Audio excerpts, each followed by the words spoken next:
ایک غیر مسلم نے اسلام قبول کیا. اس سے پوچھا گیا اسلام کی کس قدر نے تجھے متاثر کیا؟ اس نے کہا صرف ایک واقعہ میری ہدایت کا سبب بن گیا. اس نے کہا کہ کیا واقعہ؟ کہا ایک دن مجلس حضور کی لگی تھی، لوگوں کا ہجوم تھا. ایک شخص اٹھ کے کھڑا ہوا، حضور میرا بیٹا کئی دنوں سے گم ہے، مل نہیں رہا، آپ دعا کر دیں مل جائے.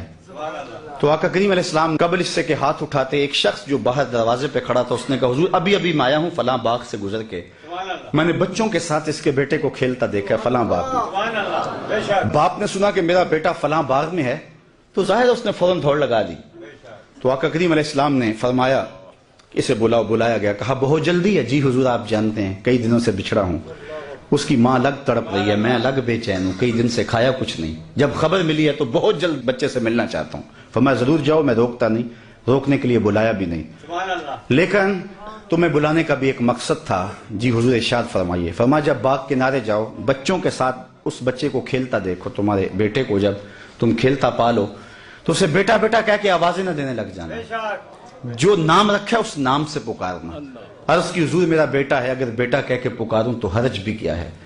فرمایا تم کئی دنوں سے بچھڑے ہو، تمہارے لہجے میں بلا کا رس ہوگا اور تم نہیں جانتے، ہو سکتا ہے کھیلنے والوں میں کوئی یتیم بھی کھیل رہا ہو، اور جب تم اپنے بیٹے کو بیٹا کہہ کے پکارو گے اس کا کلیجہ تڑپ جائے گا، کاش آج میرا باپ ہوتا تو مجھے بھی بیٹا کہہ کے پکارو. تو کہا یہ شوق گھر جا کے پورا کر لینا، یہ شوق گھر جا کے پورا کر لینا، اس کے سامنے اپنے بیٹے کو بھی بیٹا کہہ کے نہیں پکارنا. یہ اسلام کا دیا ہوا دین ہے. غریب کے سامنے اپنی دولت کی نمائش نہیں کرنی، بیوہ کے سامنے اپنی بیوی سے پیار نہیں کرنا، بلکہ میرے حضور نے یہاں تک ارشاد فرمایا اپنے گوشت کی خوشبو سے غریب ہمسائے کو تکلیف نہیں دینی.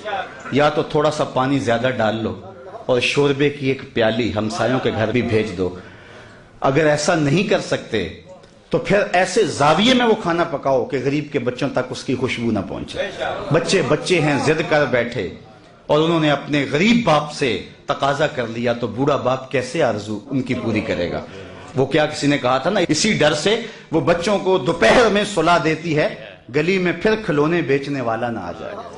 تو کہا حضور کی نزاکت قلبیہ کا لحاظ رکھنا کہ یتیم کے سامنے اپنے بیٹے سے بھی پیار نہ کرنا، اس کو بیٹا کہہ کے نہ پکارنا. کہا یہ چیز میرے اسلام لانے کا سبب ہوا. میں ابھی 2 ہفتے قبل وہاں عرب امارات میں گیا تو وہاں ایک ہندو لڑکا تھا گیان، تو اس کے جو رومیٹ تھے انہوں نے ان کو بیانات کے کلپ سنوانے شروع کر دیے.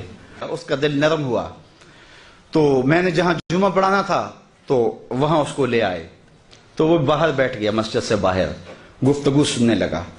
تو میں نے جو گفتگو کی تو اس میں حضور کی سیرت کا عنوان تھا، تو میں نے یہ واقعہ سنایا.